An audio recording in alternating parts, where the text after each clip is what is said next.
નમસ્કાર મિત્રો, ખેડૂત પોકેટ ચેનલમાં તમારું સ્વાગત છે। દેશ, દુનિયા અને ગુજરાતના તાજા, મોટા અને સૌથી મહત્વના સમાચાર જાણીએ તે પહેલા ચેનલમાં નવા છો તો ચેનલને જરૂરથી સબસ્ક્રાઇબ કરી લેજો।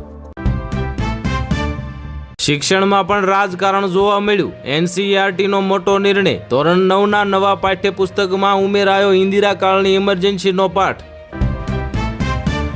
વેનેઝુએલામાં ગણતરીની મિનિટોમાં 2 શક્તિશાળી ભૂકંપ આવ્યા, અનેક ઇમારતો ધરાશાયી થઈ, 10,000થી વધુના મોતની આશંકા। ગુજરાતી રંગભૂમિના પીઢ કલાકાર અરવિંદ વેકરિયાનું નિધન થયું, કલા જગતમાં શોકની લાગણી ફેલાય। મહારાષ્ટ્રના રાજકારણમાં મોટો ભૂકંપ, બેઠકમાં શરદ પવાર ન આવ્યા અને 23 ધારાસભ્યો પણ આઘા રહ્યા। નર્મદા જિલ્લામાં આભ ફાટ્યું, અનેક વિસ્તારોમાં જળબંબાકાર થતા આગામી 2 કલાકમાં ગુજરાતમાં ગાજવીજ સાથે તૂટી પડશે મેઘો। મોરબી જેતપુરના ખેડૂતોની માંગણી સરકાર એક બેઠકમાં ન ઉકેલો તો હું પણ ઉપવાસી છાવણીમાં બેસી જઈશ, હકાભા ગઢવીનું એલાન। એક સાથે 5 વેધર સક્રિય સિસ્ટમ થઈ, 85 કિલોમીટરની ઝડપે ફૂંકાશે તોફાની પવન। ગુજરાત સહિતના રાજ્યોમાં રેડ એલર્ટ જાહેર કરવામાં આવ્યું। ગુજરાત સરકારનો મોટો નિર્ણય, જીપીએસસી ભરતીના વર્ષો જૂના નિયમો બદલાશે, હવે અનુભવ ક્લાસ 1-2 ઓફિસર બની શકાશે। આદિવાસી હકો માટેની લડતને દબાવવાનો પ્રયાસ, પરંતુ સંઘર્ષ અટકશે નહીં, ગોપાલ ઇટાલિયાનું મોટું નિવેદન આવ્યું સામે। શિરડી સાંઈ મંદિર પરિસરમાં હલકી ગુણવત્તાના પેંડા બનાવતી ફેક્ટરીઓ પર દરોડા પાડવામાં આવ્યા, 700 કિલો શંકાસ્પદ પ્રસાદ જપ્ત કરવામાં આવ્યો। રાજકોટના જસદણની આલ્ફા નવોદય સૈનિક સ્કૂલની વિદ્યાર્થીના મોતથી વિવાદ થયો, વાલીઓમાં રોષ ફેલાયો। વેનેઝુએલામાં ભૂકંપથી ભારે તબાહી મચી, 10,000થી વધુ લોકોના મોતની આશંકા, ઇમરજન્સી જાહેર કરવામાં આવી। અયોધ્યાથી દિલ્હી સુધી મોટો ખળભળાટ મચી ગયો, રામ મંદિરના દાનના હિસાબ મુદ્દે પીએમઓ આમને સામને આવી ગયા, સંપત રાયના એક જવાબથી રાજકારણ ગરમાયું। તેજસ એક્સપ્રેસના કુડમાં ઘોર બેદરકારી, બિરયાનીમાં માખી મળતા આઈઆરસીટીસીએ કોન્ટ્રાક્ટ પર લીધા કડક પગલાં, 1 લાખનો દંડ ફટકાર્યો। નવી કાર ખરીદનારાઓ માટે બહુ મોટા સમાચાર, પીયુસીના નિયમ બદલાશે, દર 6 મહિને ધક્કા ખાવામાંથી મુક્તિ મળશે। પૂર્વ ડેપ્યુટી સીએમ નીતિન પટેલનો રૌદ્ર અવતાર સામે આવ્યો, હાઈવે પર ટ્રાફિક જામને લઈને પોલીસને જોરદાર ખખડાવી નાખ્યા। રામ મંદિરના હિસાબ પર સવાલો ઉઠ્યા, પીએમઓ અને સરકારની માહિતી આપવા ટ્રસ્ટનો ઇનકાર કરવામાં આવ્યો।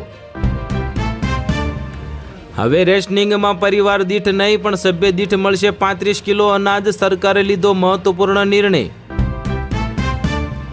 વેનેઝુએલા બાદ સરકારના અમેરિકા અને જાપાનમાં પણ ભૂકંપની તબાહી, સામે આવી ભયાનક તસવીરો। ગુજરાતમાં સાયક્લોનિક સર્ક્યુલેશન સક્રિય, સૌરાષ્ટ્ર દક્ષિણ ગુજરાતમાં યલો એલર્ટ જાહેર કરવામાં આવ્યું। સ્ટોરિયા કોકોનટ વોટરને જો તમે 100% નાળિયેર પાણી સમજીને પીતા હો તો સાવધાન, કોર્ટે ફટકાર્યો મોટો દંડ। મુંબઈ અને આસપાસના વિસ્તારોમાં ચોમાસું એકદમ એક્ટિવ થયું, આજે પણ ભારે વરસાદની આગાહી સાથે એલર્ટ જાહેર કરવામાં આવ્યું। પાટણમાં કોંગ્રેસે એમએલએ કિરીટ પટેલ સામે ચીફ ઓફિસરે ઠોક્યો બદનક્ષીનો દાવો, રાજકારણમાં મોટો ભડકો થયો। ઈરાને પ્રધાનમંત્રી મોદીને અલી ખામેનીના અંતિમ સંસ્કારમાં આમંત્રણ આપ્યું, 5 દિવસ સુધી ચાલશે શોક સમારોહ। પુલવામામાં ભૂકંપનો આંચકો, સવારના સમયે ધરતી હલતા લોકોના શ્વાસ અદ્ધર થયા, ઘરની બહાર નીકળી ગયા લોકો। વૈભવ સૂર્યવંશીને ભારતીય ડ્રેસિંગ રૂમમાં ફક્ત 2 વખત જ મળશે એન્ટ્રી, ઇંગ્લેન્ડ પ્રવાસ માટે આઈસીસીનો ખાસ નિયમ જાહેર કરવામાં આવ્યો।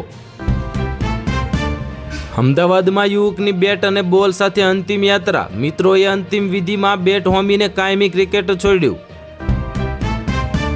સાચો વિડીયો છુપાવવા નકલી રિપોર્ટ બનાવડાયો, સીએમ પદેથી રાજીનામું આપો, રાઘવ ચડ્ડાનો ભગવત માન પર પરમાણુ બોમ્બ ફૂટ્યો। અમદાવાદ મ્યુનિસિપલ કોર્પોરેશનને નવી કમિટીઓની જાહેરાત થતાં જ વિપક્ષ આક્રમક, ભાજપ વિરોધી નારેબાજી સાથે સભાનો બહિષ્કાર। ભારતમાં પણ વિનાશક ભૂકંપનો ભારે ભય, બીઆઈએસે જાહેર કરેલા સિસ્મિક ઝોનમાં નવા નકશાએ મચાવી હલચલ। વડોદરામાં ખાનગી શાળા છોડીને 1354 વિદ્યાર્થીઓએ સરકારી શાળામાં લીધો પ્રવેશ. ડેપ્યુટી સીએમ હર્ષ સંઘવીએ કરી મહત્વની જાહેરાતો. એપ્લિકેશન ફાઇલ અને SBI યોનો ફ્રોડથી દેશભરના સાયબર ક્રાઇમ આચરતી જામતારા ગેંગ ઝડપાઈ. 17 રાજ્યોમાં ભારે વરસાદ અને વાવાઝોડાનું એલર્ટ જાહેર કરવામાં આવ્યું. હવામાન વિભાગની ચેતવણી જાહેર કરવામાં આવી. વેનેઝુએલામાં વિનાશક ભૂકંપથી ભારે તબાહી. પ્રધાનમંત્રી મોદીએ જાહેર કરી મોટી સહાય. ભાજપના કોર્પોરેટો જ વિપક્ષની ભૂમિકામાં જોવા મળ્યા. કેતન પટેલે પ્લોટની દબાણોની યાદી માંગતા અધિકારીઓ મૂંઝવણમાં મુકાયા. રાજ્યના 80% ભાગોમાં ચોમાસું ધમાકેદાર રહેશે, પણ અમદાવાદ ગાંધીનગરમાં ચિંતા. ચિરાગ શાહ અને અંબાલાલે કરી ડરામણી આગાહી. પ્રાથમિક અને માધ્યમિક શાળાઓમાં 0 ડ્રોપ આઉટ રેટ હાંસલ કરવાનો ગુજરાત સરકારનો લક્ષ્યાંક નક્કી કરવામાં આવ્યો. ફ્રી રાશન પર કેન્દ્ર સરકારનો મોટો નિર્ણય. અંત્યોદય અન્ન યોજનાના પરિવારોને હવે પ્રતિ વ્યક્તિ દીઠ મળશે 7 કિલો અનાજ. નક્કી કરાય મહત્તમ મર્યાદા. ગુજરાતના માથે 2 ખતરનાક સિસ્ટમ સક્રિય થઈ. ચોમાસાની ધમાકેદાર એન્ટ્રી સાથે આગામી 24 કલાકમાં 14 જિલ્લામાં ભારે વરસાદની આગાહી. ઉત્તર પ્રદેશમાં ભાજપની નવી ટીમની જાહેરાત. સંરક્ષણ મંત્રી રાજનાથ સિંહના પુત્રને મળી મોટી જવાબદારી સોંપવામાં આવી. અમદાવાદ રેલવે સ્ટેશન પર નકલી IPS ઝડપાયો. પોલીસને ધમકી આપીને રોફ જણાવનાર આરોપીની ધરપકડ કરવામાં આવી. સાબરકાંઠા અને અરવલ્લીના પશુપાલકો માટે મોટી ખુશખબર આવી. પ્રતિ કિલો ફેટ ₹12નો વધારો કરવામાં આવ્યો. પેન કિલર, તાવ સહિતની 16 દવાઓના માનવ સ્વાસ્થ્ય માટે જોખમી જાહેર કરવામાં આવી. સરકારે મૂક્યો તાત્કાલિક પ્રતિબંધ. મહારાષ્ટ્ર સરકારે લગ્ન કાર્ડ પર વરરાજા અને વરરાજાની જન્મ તારીખનો ઉલ્લેખ કરવો ફરજિયાત બનાવ્યો. સરકારે લીધો મોટો નિર્ણય. અમદાવાદીઓ હવે એક જ દિવસમાં દ્વારકા જઈને પરત ફરી શકશે. વંદે ભારત એક્સપ્રેસના રૂટ અને સમયમાં કરાયો મોટો ફેરફાર. રામ મંદિરને બોમ્બથી ઉડાવવાનો હતો પ્લાન. NIA અને ATSએ અંજામ પહેલા જ આતંકીને ઝડપી પાડ્યો.